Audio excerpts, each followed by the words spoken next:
आज के डिजिटल दौर में 1 रुपए के सिक्के की खनखनाहट कहीं खो सी गई है। क्यूआर कोड स्कैन करने के दौर में 1 रुपए का सिक्का तो जैसे हमारी जेबों से गायब ही हो गया है। लेकिन इस 1 रुपए के सिक्के का इतिहास 250 साल पुराना है। क्या आप जानते हैं कि 1 रुपए का पहला आधिकारिक सिक्का सबसे पहले कब बना था? 19 अगस्त 1757 में। ये वही दौर था जब भारत में ब्रिटिश ईस्ट इंडिया कंपनी की पकड़ तेज हो रही थी और इसी समय 1 रुपए का सिक्का पहली बार ढाला गया।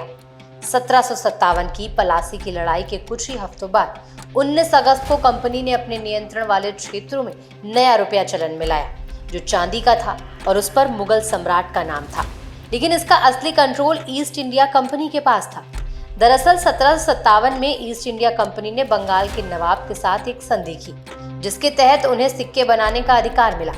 कोलकाता में टकसाल की स्थापना के बाद 19 अगस्त 1957 को पहला 1 रुपए का सिक्का जारी किया गया। इससे पहले ईस्ट इंडिया कंपनी ने सूरत, बॉम्बे और अहमदाबाद में भी टकसाल स्थापित की, लेकिन 1 रुपए का पहला सिक्का कोलकाता में ही बना। फिर साल 1835 में एक समान सिक्का प्रणाली लागू करने के लिए यूनिफॉर्म काइनेज एक्ट पारित किया गया। इस एक्ट के लागू होने के बाद एक जैसे सिक्के जारी किए जाने लगे। इन सिक्कों पर एक तरफ ब्रिटिश किंग विलियम का हेड छपा होता और दूसरी तरफ इंग्लिश और पर्शियन में सिक्का कितना कीमत का है ये छपा होता था। वहीं 1947 में भारत आजाद हुआ, लेकिन 1950 तक यही सिक्के भारत में चलते रहे।